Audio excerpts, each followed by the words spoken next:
Hello friends, welcome to my channel. ఈరోజు వీడియోలో సున్నుండ ఎలా చేయాలనేది చూపిస్తానండి. అది కూడా పెసరపప్పుతో అనమాట. పొట్టు పెసరపప్పు ఉంటుంది కదండి, దాంతో చాలా బాగుంటుంది టేస్టీగా. మనకి మినప సున్నుండ ఎంత టేస్ట్గా ఉంటుందో ఆ విధంగానే పెసరపప్పుతో కూడా ఈ విధంగా సున్నుండ చేసుకున్నారంటే మనకు కావాల్సిన ప్రోటీన్, కాల్షియము, ఐరన్ మనకు సమృద్ధిగా ఉంటుంది. నేను షుగర్ ఏమి యాడ్ చేయకుండా పంచదారతోనే చేస్తాను ఈ సున్నుండ అనేది. మనం దీంట్లో పెసరపప్పు అలాగే కొన్ని డ్రై ఫ్రూట్స్ కూడా యాడ్ చేశాను. చాలా బాగుంటుందండి టేస్ట్ అనేది. ఒకసారి డెఫినెట్ ఈ విధంగా ట్రై చేసి చూడండి. మీకు కనుక నచ్చినట్టయితే మన ఛానల్కి ఒక లైక్ చేయండి, అలాగే ఛానల్ని సబ్స్క్రైబ్ చేసుకొని వాచ్ చేయండి. మీ సపోర్ట్ నాకు ఇచ్చారంటే ఇంకా మంచి మంచి వీడియోస్ అనేది నేను చేస్తూ ఉంటాను. ముందుగా ఒక గ్లాస్ కొలతలతో తీసుకుంటున్నానండి నేను. మీరు ఏదైతే కొలతగా తీసుకోవాలనుకుంటున్నారో అది కూడా నేను ఒక టీ గ్లాస్ తీసుకున్నాను. దాని నిండా పెసరపప్పు తీసుకున్నాను అనమాట. పొట్టు పెసరపప్పు తీసుకున్నాను. అది తీసుకుంటేనే చాలా టేస్ట్ ఉంటుందన్నమాట. మినప సున్నుండలు చేసేటప్పుడు కూడా పొట్టు మినపప్పు తీసుకుంటేనే చాలా మంచి టేస్ట్ వస్తుందండి. మినపగుళ్ళు అయినా చేసుకోవచ్చు, అది కూడా బాగుంటుంది టేస్ట్. ముందుగా పెసరపప్పు ఒక పాన్లో తీసుకొని స్టవ్ వెలిగించి పాన్ పెట్టేసి పెసరపప్పు అనేది దోరగా వేయించుకోవాలి. నెయ్యి కానీ ఆయిల్ కానీ ఏమి వేయవసరం లేదు. ఒట్టి పెసరపప్పు ఇలా దోరగా వేయించుకోవాలన్నమాట. మనం ఫ్రై చేసేటప్పుడే మంచి స్మెల్ వస్తుంది, వేగిన స్మెల్. అలా రాగానే ఒక ప్లేట్లో తీసేసుకోవాలి, పూర్తిగా ఆరాలండి. నెక్స్ట్ ఒక అర గ్లాసు మినపగుళ్ళు తీసుకుంటున్నాను. ఎందుకంటే టేస్ట్ కోసమేనండి. మీకు ఇష్టమైతే యాడ్ చేసుకోవచ్చు, లేదా లేదు స్కిప్ చేయవచ్చు మీకు నచ్చకపోతే కనుక. ఈ మినపగుళ్ళు వేసుకోవటం వల్ల మంచి టేస్ట్ వస్తుందన్నమాట. ఇవి కూడా దోరగా వేయించుకోవాలి. ఇవి కూడా మంచి స్మెల్ వస్తుంది, అప్పటిదాకా వేయించుకోవాలన్నమాట దోరగా. ఇవి కూడా ప్లేట్లో తీసేసుకుంటున్నాను. ముందుగా తీసుకున్న ప్లేట్లోనే ఇవి కూడా వేసేసుకుంటున్నాను అనమాట.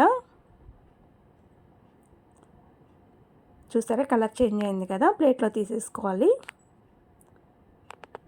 నేను చూపించినవన్నీ కూడా మీకు నచ్చితే యాడ్ చేసుకోండి, లేదా స్కిప్ చేసేయచ్చు. ఒట్టి పెసరపప్పుతోనే మనం సున్నుండలు, మినప సున్నుండలు ఎలా చేసుకుంటామో పెసరపప్పుతో కూడా అలానే ఆ విధంగానే చేసుకోండి.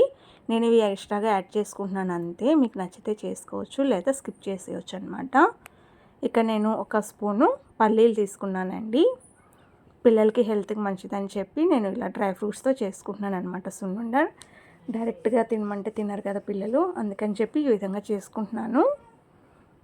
నెక్స్ట్ పల్లీలు వేపుకున్నాం కదండి, అలాగే ఇప్పుడు జీడిపప్పు, బాదం పప్పు కలిపి ఒక అర గ్లాస్ తీసుకోవాలన్నమాట.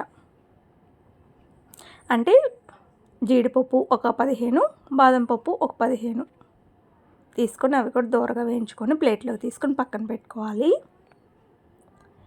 ఇప్పుడు నువ్వులు, పనస గింజలు, గుమ్మడి గింజలు ఈ 3 కలిపి ఒక అర గ్లాస్ తీసుకొని కొంచెం చిటపట్లాడేంత వరకు వేయించుకొని ఇవి కూడా ప్లేట్లో తీసుకొని పక్కన పెట్టేసుకోవాలి. ఇప్పుడు చూసారా, ఇలా చిటపట్లాడింది కదండి, ఇలా ఉంటే సరిపోతుంది. ఇవన్నీ పూర్తిగా ఆరిపోవాలండి. చూసారా, పూర్తిగా ఆరిపోయినాయి ఇవన్నీ. ఇప్పుడు వీటిలోనే మనం ఇప్పుడు నేను బెల్లం పొడి తీసుకుంటున్నాను. మీ దగ్గర బెల్లం ఉంటే అది నల్లగొట్టుకొని బెల్లం వేసుకోవచ్చు. బెల్లం పొడి తీసుకుంటున్నాను. యాలక్కాయలు 3 తీసుకున్నాను స్మెల్ కోసం. బెల్లం అనేది 3/4 గ్లాస్ వరకు తీసుకుంటున్నాను. 3/4 గ్లాస్ అయితే కరెక్ట్ సరిపోతుందండి తీపి. ఒకవేళ తీపి కొంచెం ఎక్కువ వేసుకోవాలి అనుకుంటే కనుక ఒక గ్లాస్ వేసేసుకోండి. బెల్లం పొడి వేసుకున్నాను. ఇప్పుడు మిక్సీ జార్లో తీసుకొని మెత్తగా గ్రైండ్ చేసుకోవాలన్నమాట.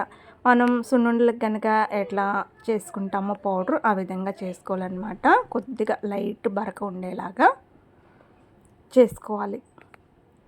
ఇలా చేసుకున్న దీంట్లో ఇప్పుడు కొద్దిగా నెయ్యి యాడ్ చేసుకుంటూ ఉండలుగా చుట్టేసుకోవాలన్నమాట. ఇది నెయ్యి అనేది ఒక 1/4 గ్లాస్ వరకు పట్టిందండి నాకైతే. మీరు తీసుకున్న ఇంగ్రీడియంట్స్ ప్రకారం కొంచెం యాడ్ చేసుకుంటూ, నెయ్యి అనేది ఒకేసారి వేసుకోకుండా కొంచెం యాడ్ చేసుకుంటూ లడ్డూలు అనేది చుట్టుకోవాలన్నమాట. ఇప్పుడు నెయ్యి అనేది మొత్తం పిండిలోకి మిశ్రమంలో కలిసేలాగా బాగా కలుపుకుంటున్నాను. నెయ్యి అనేది సరిపోలేదు, ఇంకొంచెం యాడ్ చేసుకుంటున్నానండి. ఇప్పుడు మొత్తం కలుపుకొని నేను లడ్డూ చేసి చూపిస్తాను చూడండి. ఇలా మనం లడ్డూ చుడితే లడ్డూలా రావాలి. చూసారా, ఈ విధంగా రావాలన్నమాట చుడితే లడ్డు.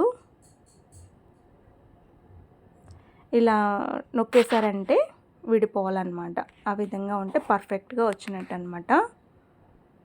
చూసారా, పర్ఫెక్ట్గా వచ్చింది కదా. ఈ విధంగా మిగతా లడ్డూలన్నీ మీకు ఏ సైజులో కావాలో ఆ సైజులో అన్నీ చేసుకొని ఒక గాజు పాత్ర కానీ లేదా ఒక గిన్నెలో కానీ సర్వ్ చేసుకున్నారంటే చాలా రోజులు నిల్వ ఉంటాయండి. చూసారు, ఇలా అంటే చక్కగా కట్ అయిపోతుంది కదా. ఈ విధంగా ఉంటే సరిపోతుంది. టేస్ట్ అనేది చాలా బాగుంటుంది. పిల్లలకి అప్పుడప్పుడు ఇలా చేసి పెట్టండి ఫ్రెష్గా. ఈ వీడియో కనుక మీకు నచ్చినట్టయితే please like, share and subscribe. Thank you.